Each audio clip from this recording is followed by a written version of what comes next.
अध्यक्ष लव जोशी ने चुनाव आयोग पर आरोप लगाया है कि चुनाव आयोग के नियम के अनुसार पोलिंग बूथ से 100 मीटर के दायरे में किसी भी पार्टी के झंडे बैनर नहीं होने चाहिए।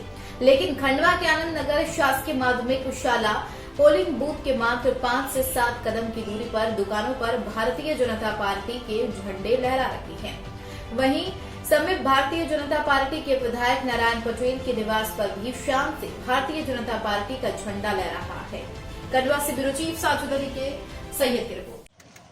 चुनावी शोरगुल समाप्त हो चुका है, जिसके बीच में प्रत्याशियों का भाग्य का फैसला होने वाला है। इस बारे में आप क्या कह रहे हैं, कौन विजयी का पहला पहनेगा?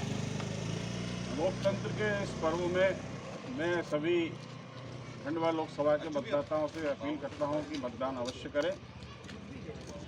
कांग्रेस के प्रत्याशी अभिकर्ता और एक प्रतिनिधि मंडल ने 10 दिन पूर्व चुनाव आयोग के ऑब्जर्वर से शिकायत करी थी कि जो ईवीएम की मशीन है, इसमें जब प्रत्याशियों का डाटा लोड होता है तो उसमें तकनीकी तौर पे उसको कंप्यूटर के साथ में और कंप्यूटर के पूरे सिस्टम के साथ में जोड़ के ही डाटा उसमें ईवीएम मशीन और वीवीपैट मशीन में डाला जाता है।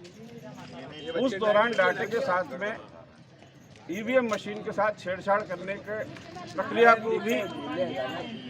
को भी किसी जो लोग चुनाव के साथ छेड़छाड़ करना चाहते हैं उसके साथ में डाटा के साथ में उसको भी उसमें डाला जा सकता है, ऐसी संभावना है।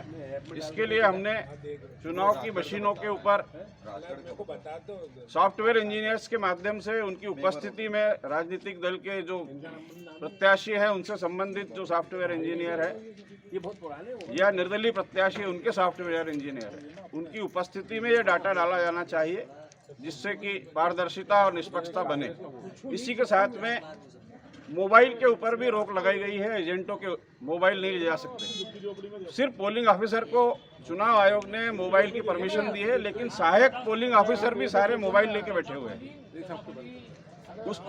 वो भी एक गलत प्रक्रिया है, क्योंकि मोबाइल के माध्यम से ईवीएम मशीन के साथ छेड़छाड़ की जाती है। इंटरनेट के माध्यम से हमने जेमर लगाने की भी मांग की थी हम कांग्रेस की ओर से कि एक जो है पूरी रेंज, ज़्यादा से ज़्यादा रेंज के जेमर लगाया जाए, जिससे इंटरनेट के माध्यम से ईवीएम मशीन के साथ छेड़छाड़ नहीं की जा सके और चुनाव निष्पक्ष और पारदर्शिता से हो।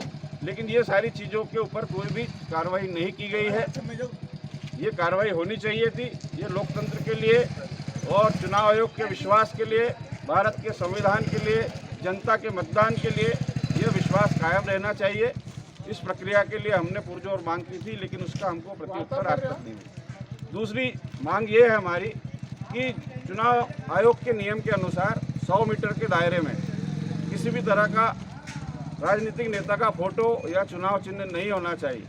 लेकिन हमारे सारे जो चुनाव आयोग के नियम से ही जितने एजेंट और अभिकर्ता। इसी के साथ आज के बुलेटिन में फिलहाल इतना ही। नमस्कार।